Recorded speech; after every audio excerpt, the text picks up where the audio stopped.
What is going on in Afghanistan? Who are the good guys? And who are the bad guys? And how do we make sense of the situation? First of all, everyone take a deep breath. Relax.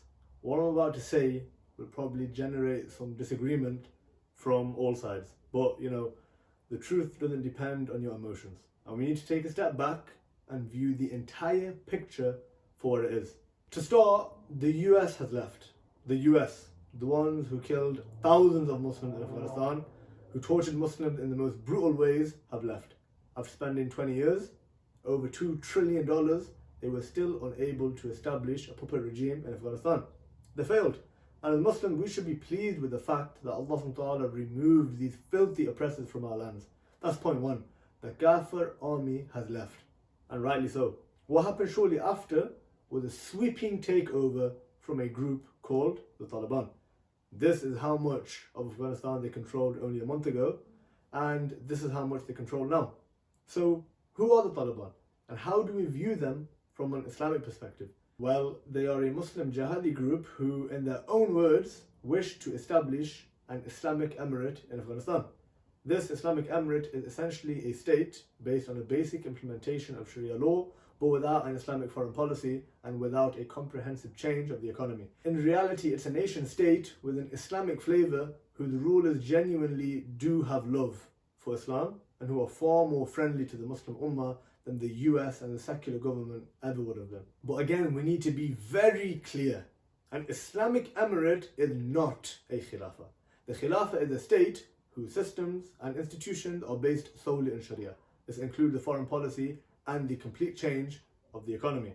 An Islamic emirate is far from a khilafah. And the Taliban themselves have been genuine that it's an emirate that they wish to pursue. Another thing I think is important to mention are the baseless claims and propaganda that I've seen over the past few weeks. I'm not here to stick up for one side against the other, but this lie that the Taliban are selling 12-year-old slaves is a load of rubbish.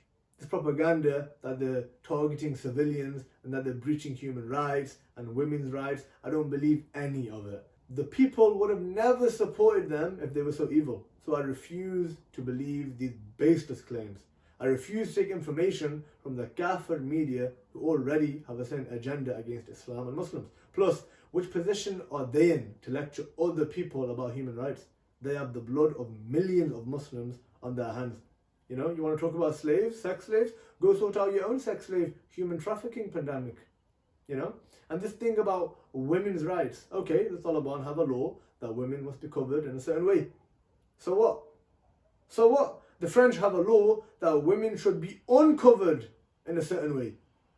Nudity is not equal to liberty. And all these ulama and muftis who have suddenly found the ability to speak, where was their voice during the US occupation?